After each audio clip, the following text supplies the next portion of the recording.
Hi all, how you doing? Let me get this up here. Okay.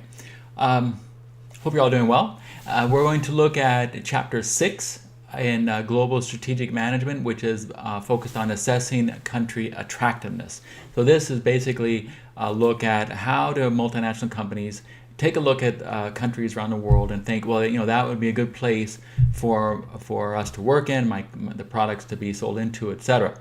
So uh, and what makes it attractive for business or investors? Theoretically, and this is a country will be attractive to foreign investors if by investing in that country they get a return that is equal to or higher than the risk-adjusted weighted cost of capital. What that basically says is that that companies make a financial and calculation, and also basically measuring the return they're going to get on the risk-adjusted weight of their cost of their capital. So as you know, companies and banks they'll take they risk weight capital, and that's how the regulators will look at it, and their investors, and they'll do that with various formulas that they use. In reality, those are very effective, and almost every large company and every bank will do that. They'll risk weight their capital and do all the different components. But often their decisions to go into other countries are not solely based on can I make that equation work. There are usually bigger things behind that. Just saying yes, I can make more money. I can invest the same amount of money there and make a little bit more with a relatively similar risk is a big component. It's very important.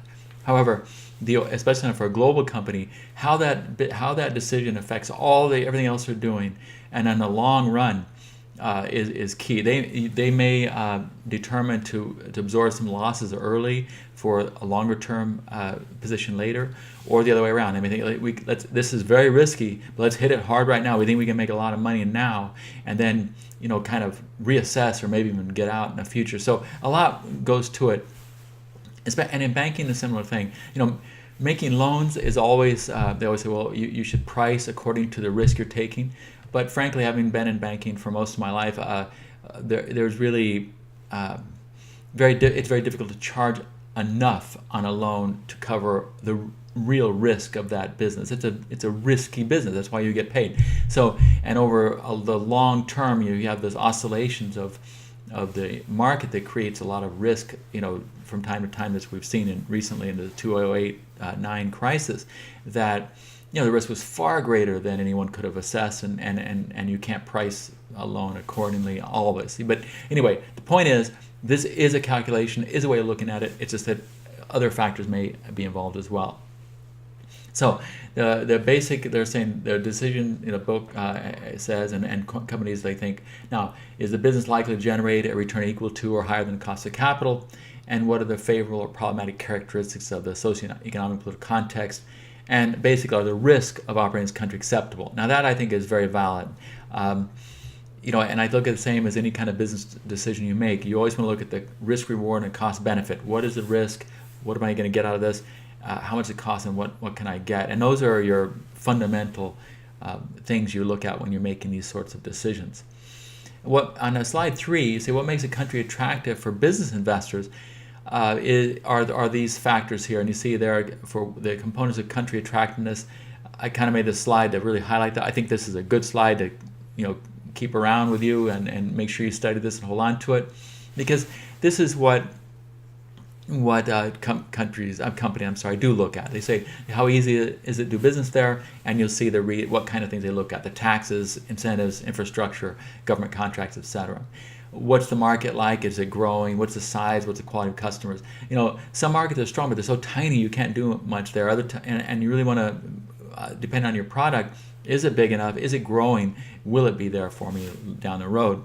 The competition, you're looking at the intensity of rivalry, local players, other foreign players, entry barriers, the bargaining power of suppliers, how profitable am I in the short term, long term? Can I even budget there? Is inflation so crazy that it's difficult to budget? Are the swings in, is the government supporting their own local businesses to such an extent that I won't be able to compete? Those are things you have to know. Country risk. Well, I'll get to that last. Let's look at resources first.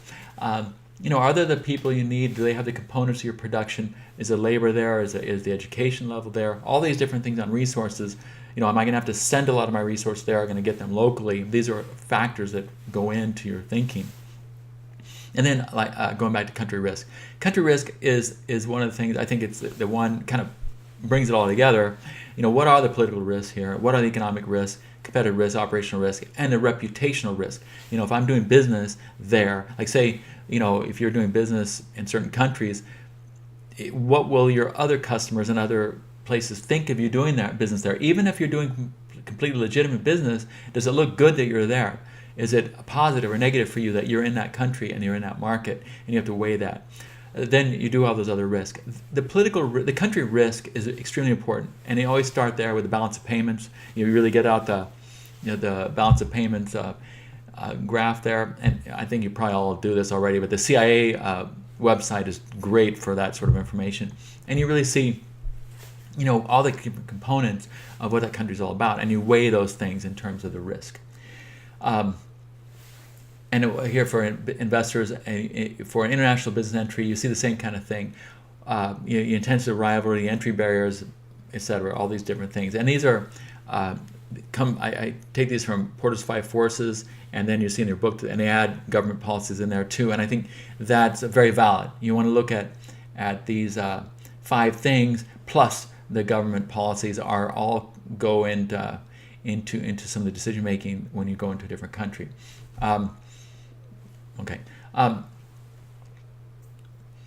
Okay, now what makes it, on slide 5, you see country risk analysis assess the probability that adverse circumstances coming from political, economic, and social actions will negatively affect your business performance.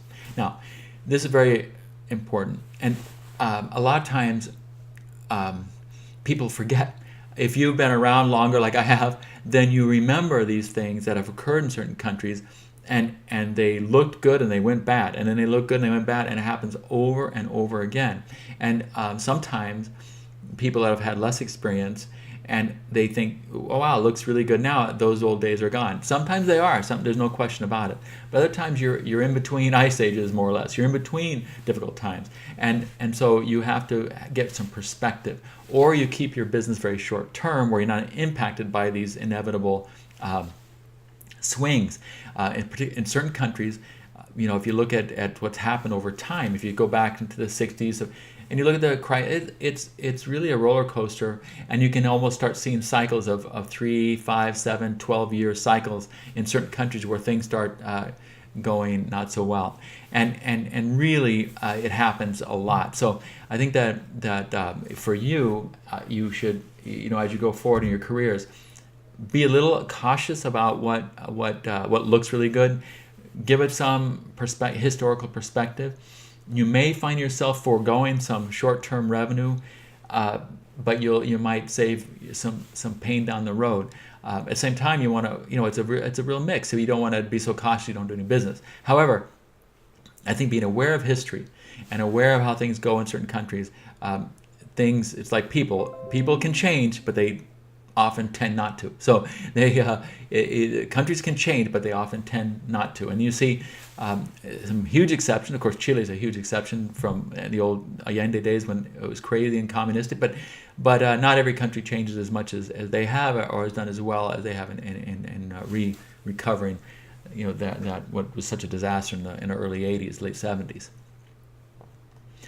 Okay, that's all for this. It's a shorter one, but I think that, again, just to emphasize, when I look at my experience when we used to look at what we're going to do in different countries, the number one focus really is the country risk, and you want to evaluate all the things relative to country risk, put that all together, and then make some assessments on what you'd be willing to invest in there, what you'd be willing to do in that country, and the tenor, how long, and again, and like in all strategy decisions, the less you know, or the more volatile, the less you want to invest and the shorter you want to invest. If you know a lot and the country is stable, you can invest more and go for longer terms.